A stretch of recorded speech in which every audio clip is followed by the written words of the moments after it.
dia a todos e que a graça e a paz do Senhor esteja com cada um de vocês.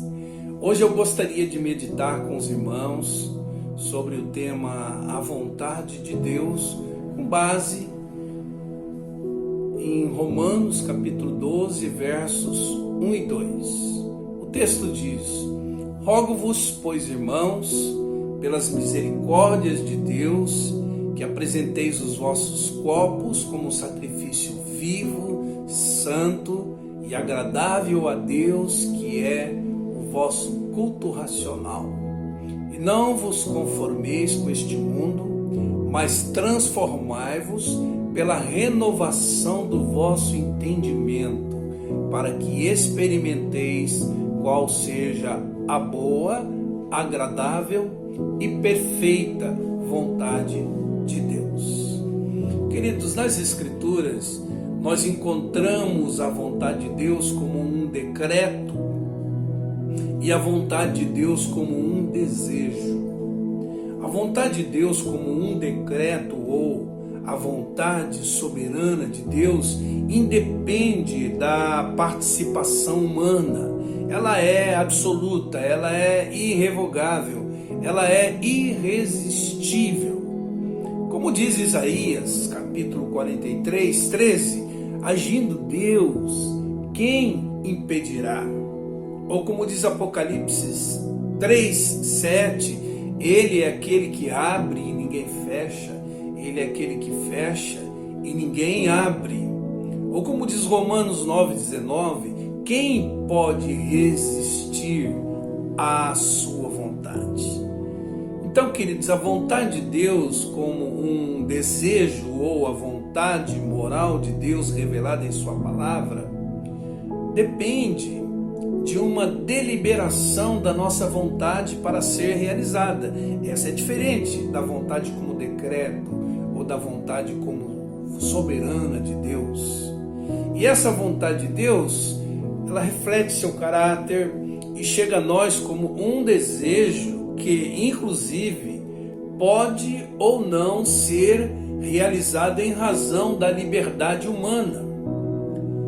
Ou seja, quando Deus criou o ser humano, criou com vontade livre para decidir, inclusive, obedecer ou não à sua vontade moral, o que o faz responsável por suas decisões.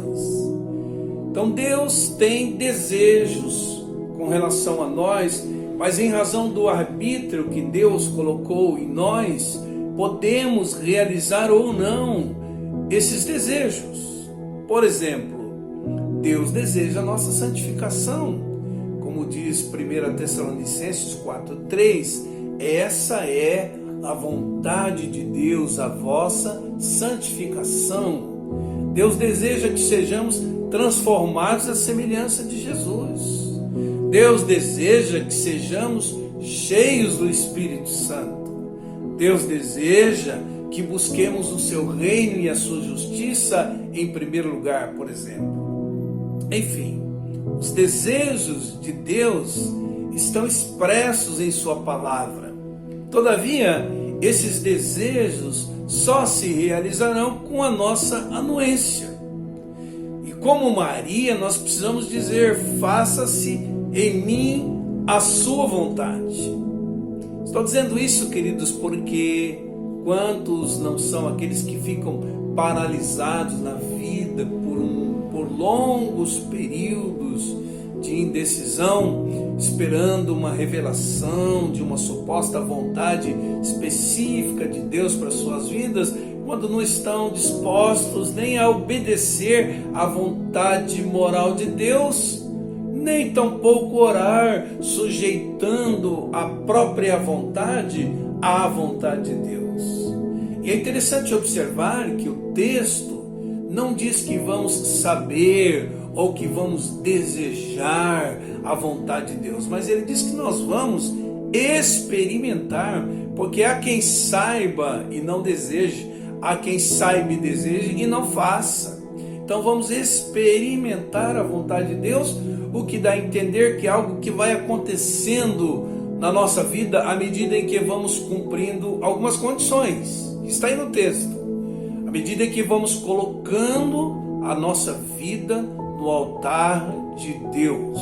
É por isso que diz: rogo-vos, pois, irmãos, pelas misericórdias de Deus, que apresenteis os vossos corpos como sacrifício vivo, santo e agradável a Deus, que é o vosso culto racional. Então, queridos, uma consciência grata pelas misericórdias de Deus reveladas em Jesus, com essa consciência nós respondemos com a nossa vida no altar. É isso que Paulo está dizendo, é um rogo dele. E o sacrifício é vivo, contrastando com o sacrifício do Antigo Testamento, que o animalzinho era morto, colocado morto sobre o altar, e não produzia vida para ninguém. Mas quando nós colocamos nossos talentos, nossos dons, nossas habilidades, nossas faculdades, nosso corpo, nosso tempo, nossos bens, para abençoar pessoas, para a glória de Deus, esse sacrifício, sim, ele é vivo. Por quê? Porque ele produz vida. E o sacrifício é santo, porque é separado, com exclusividade no altar de Deus. E é agradável, porque sobe como um aroma suave até a presença de Deus. Em segundo lugar, nós experimentamos essa boa e agradável e perfeita vontade de Deus, repudiando os condicionamentos desse mundo. Por isso que o verso 2 diz: e não vos conformeis com este século, ou com esse sistema chamado mundo. E ao invés de nos amoldarmos aos valores do mundo, nós vamos nos amoldar à vontade moral de Deus revelada em sua palavra. E terceiro, nos deixando transformar pela renovação da mente ou do entendimento. Verso 2 diz: mas transformai-vos pela renovação da vossa mente. Por isso, queridos, eu quero concluir essa palavra com um exemplo, para que você possa compreender como esse decreto, essa vontade soberana de Deus se relaciona com a vontade moral de Deus para a nossa vida. A vontade soberana de Deus era tirar Israel do Egito e levar para a terra prometida, a Canaã. A vontade moral de Deus era que esse povo fosse obediente e fiel durante essa peregrinação. Todavia, usando o arbítrio dado por Deus, o povo desobedeceu, murmurou, não confiou em Deus. E qual foi o resultado? Uma viagem que poderia durar um mês, durou 40 anos.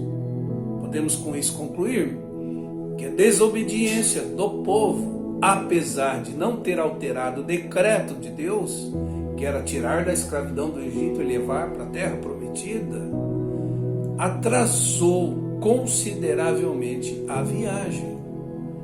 Nós podemos atrasar os propósitos de Deus em nossa vida, queridos, em razão da desobediência da vontade moral de Deus, os desejos de Deus para nós revelados em sua palavra. Como podemos experimentar a vontade de Deus com a vida no altar? Obedecendo a sua vontade moral, em vez de amoldar ao mundo, permitindo que essa palavra transforme nossa mente, nosso entendimento. Por isso que o verso 2 diz: mas transformai-vos pela renovação da vossa mente.